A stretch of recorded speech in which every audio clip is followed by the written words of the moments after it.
Hello and welcome. You're watching ET Markets. I'm Tanya Aneja.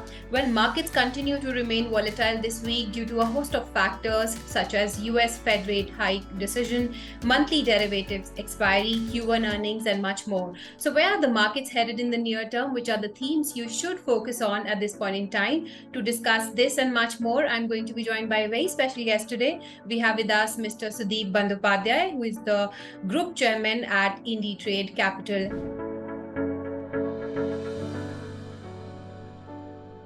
Thank you so much, Mr. Bandyopadhyay, for joining us on ET Markets. Thank you, Tanya. Thanks for inviting me. So everyone is now focusing on the big FOMC meeting. I mean, all eyes are on the quantum of the rate hike the US Central Bank may go with this time.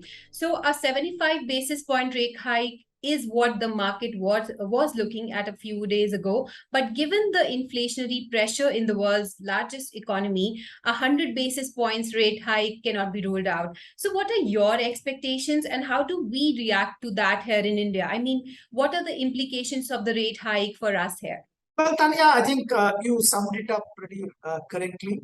Initially, people were talking about 75. In between, there was a talk of 100 basis point. But based on multiple statements coming out from various Fed members before the silent period started, the market again, I think, is having kind of consensus. There's about 75 basis point hike by Fed, which will get announced, towards the end of the day, US today. So we will get to react tomorrow on that. And market is already factored in that 75 basis point hike. So in case the Fed goes ahead and sticks to the script and hikes by 75 basis point, I think there would not be much change in the market scenario. However, if there is a outside chance of 100 basis point hike, yes, there will be a bit of a reaction, and I think market will digest it and move ahead. But the reaction will be there in the very, very short term. Maybe we'll see for 1 day or 2 days, but that's about it. You would have seen that when there is a US Fed interest rate hike or a big hike, initially the market reacts negatively. And then I think market starts looking at it positively that, the pain is out of the way. Whatever had to happen has already happened. Now onwards, the pace of hike will come down. So, all kind of positive future kind of predictions start emerging, and markets start correcting and start improving once again.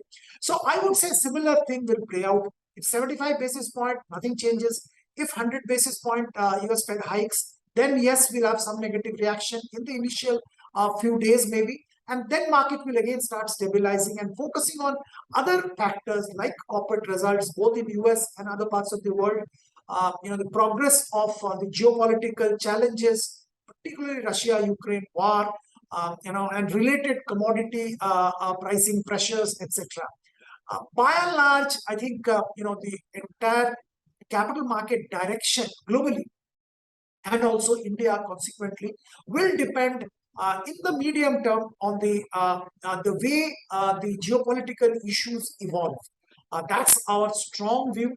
Hiking of interest rate by central banks is to a great extent factored in. Okay. And do you think that the global markets are still worried about a recession? Yes, to a great extent they are. There is a challenge, big challenge in Europe. I think Europe is one bloc which is the worst performing economic bloc at this stage. There are concerns in US, but our reading says that I think US is quite from recession. The demand for the jobs data which is coming out periodically from US doesn't point to a recession or any recessionary trend yet. However, the inflation continues to be very high, and which is compelling the Fed to continuously increase interest rates. And beyond a point, if the interest rates go up, there will be a recessionary trend. That's undoubtedly true. But I think at this stage, to talk about a US recession is a bit premature. Other parts of the world, particularly Asia, if you talk about Asia ex-China, I think we are not in a recessionary zone. Yes, there are inflation challenges. Yes, there are currency-related challenges, but not anywhere remotely near inflation, recession. Okay, absolutely. And also, Mr. Bandyopadhyay, what do you make out of corporate earnings announced so far? I mean, what are your thoughts on earnings downgrade and expectations for FY23? I think it's been a mixed bag as far as Q1 numbers are concerned. What we have seen till now, Okay. BFSI very clearly is a winner. I think we were expecting good results from BFSI, and pretty much the same thing has happened. Look at results of a bank like ICICI or even Axis Bank, IndusInd Bank. Fantastic numbers they have come up with. Yeah. We have seen these kind of numbers from large banks after a very, very long time, and it's quite encouraging. Undoubtedly, the credit demand is back, and that again takes me to your earlier question. We are some distance away from recession because credit demand is going up in India. Also, the asset quality is improving remarkably. Now, most of these banks were plagued with asset quality challenges, and that's, I think, receding significantly. And these two are harbingers of good times going ahead. So we are extremely positive, and that's pretty much getting reflected in Q1 results. Okay. The other sector which has positively surprised the market has been the automobile sector. There were not too much of expectation, but the results have been much better than expectations. There are pockets of the automobile pack which definitely needs a relook, particularly the tractor segment, the commercial vehicle segment. The other segment have shown good results, and the corporates have posted good results, whether it's a Bajaj Auto in two-wheelers or let's say the other four-wheeler companies. But I think there are too many headwinds. So we have been advising caution as far as other categories of four-wheelers are concerned at this stage, and even two-wheelers. The other sector which I definitely should talk about is the FMCG, the consumption theme overall. I think, again, this is one sector which has withstood the challenges of cost inflation very, very well. They have taken it in their stride. They have gone ahead and taken the price hikes wherever demand is to an extent inelastic. They have also reduced the pack size to kind of maintain margins. They have done effective cost control so that, yes, somewhere margins have suffered a bit, but the volumes have gone up, and overall the results have been pretty good. If you consider the FMCG leader HUL, the results have been very, very good under the circumstances, and the market to an extent has rewarded it also. The other pocket I will also highlight is that general consumption. Look at paints. Now the market leader has posted fantastic results, Asian Paints. And what we are seeing as a trend in the midst of all this adversity, cost pressures, to an extent the slowdown in rural demand, we've been seeing the leaders gaining market share. Whether it's an HUL or an Asian Paints, the leaders are becoming stronger and stronger. Maybe the challenge is with the weaker players in the industry, and they are grappling with multiple issues. But overall, as an industry, as a stock market participant, I think it's a good time for these sectors because you pick up the leaders and you win. So, okay, so these are the themes that you're focusing on right now, or are there any other sectors that you are betting on at this point in time? By and large, I think these are the sectors. I talked about FMCG, I talked about segments in automobiles, and I talked about BFSI. These are the sectors which are our go-to sectors. Apart from this, there are pockets like some of the cement companies, some of the construction and infrastructure related companies, where we have been positive. The leader in the infrastructure construction pack, which is L&T, we are positive. I think there's a significant tailwind behind it with public spending going up and also private capex coming back. L&T should do very well going forward. That's what our belief is. And at current valuations, still it looks attractive if somebody is buying it for a 1 year plus hold. In the cement pack, again, we believe the overall consumption theme will play out, coupled with the infrastructure push by government and private sector. Again, there the industry leader, which is Ultratech, we are very positive on that. And instead of going to mid-tier or the third-tier companies, it's better to stick to the industry leaders in a challenging atmosphere. Absolutely. And what about the mid-cap and small-cap space? Have they come down to attractive valuations yet? Well, I think this is a very large universe, and we rather classifying is at mid cap, small cap. We look at individual companies and sectors and take our picks. Okay. I can talk about the specialty chemicals. I think the fluorocarbon sector is globally witnessing a huge boom.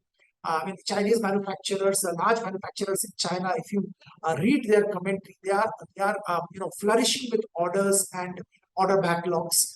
There is a very, very strong demand in fluorocarbons, and that's getting reflected when you look at Indian specialty chemicals in the fluorocarbon chemical sector, like Naveen Fluorine or a SRF.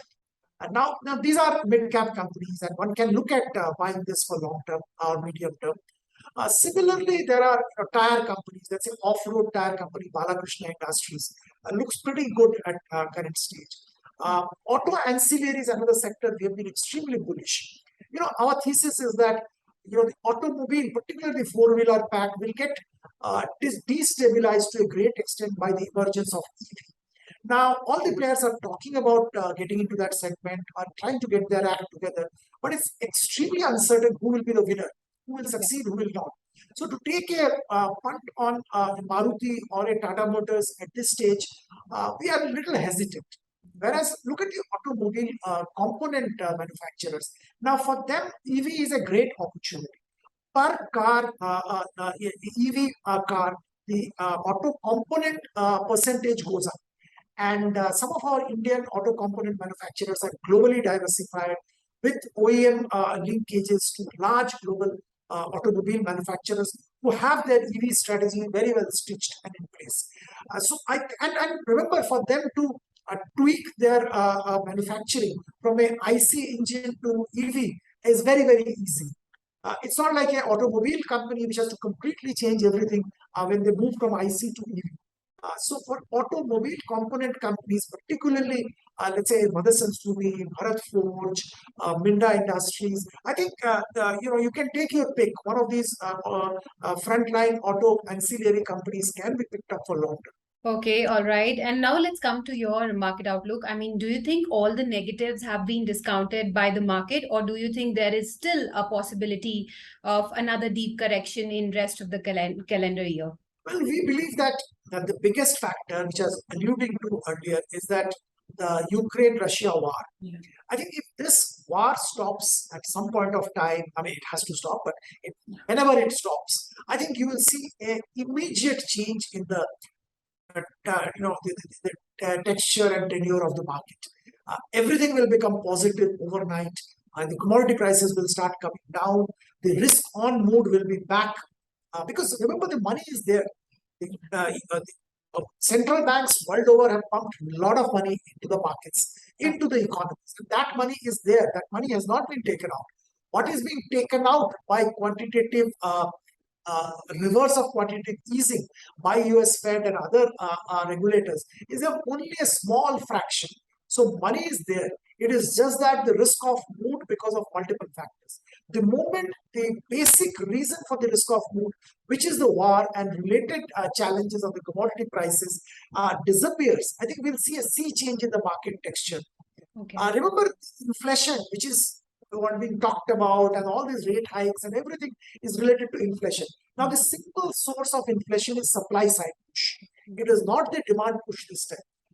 It is the supply side. The supply side is getting plagued by this war. So my view is that there is a significant upswing waiting to come. Just that geopolitical thing needs to be settled. Beyond that, I don't think there is much of a challenge as far as Indian markets are concerned.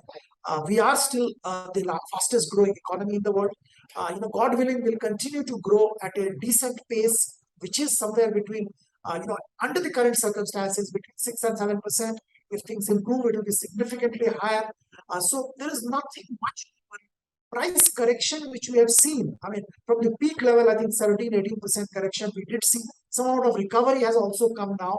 But still, I think, this passage of time and corporate earnings improving, on a multiple basis, things have started looking much better compared to what it was, let's say, 6-8 months back. Okay, that's the word coming in. Also, lastly, the one thing that changed last week was FIIs turning positive on the Indian markets. They have been net sellers, but they were showing early signs of taking a U-turn. So do you see the trend reversing, or these are still early days? Well, I think it's a very small way, I wouldn't say reversal of trend. I would rather say emergence of a new trend. At some stage, FIIs are realizing that while their risk on mood is still not there. But if they have deployable surplus and they have to deploy outside of US, I think India is one market where a couple of things are happening. Valuations have become attractive compared to when they exited probably, or they started exiting. So the same stock which they exited at a certain PE multiple is available now at a much better multiple. So it makes sense for them to come back. That's point number one. Point number two, I think currency depreciation, it makes it a little more attractive at this stage for them because they can buy more shares for the same amount of dollars. So that's the second point. The third point also is very important, again got to do with geopolitics, is that I think there has been a lot of challenges in investing in China. Now, when they are moving out of China, taking money out from China, if there is an emerging market fund, they need to put in some other emerging market. And probably India is the best position there to attract capital.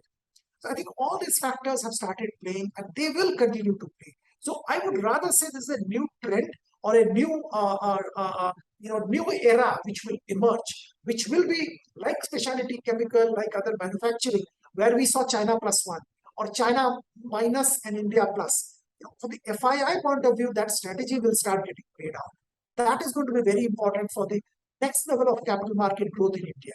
Okay, that's the advice that is coming in from Mr. Bandyopadhyay. On that wonderful note, thank you so much for taking the time out and being with us here on ET Markets today. Thank you so much. Thank you.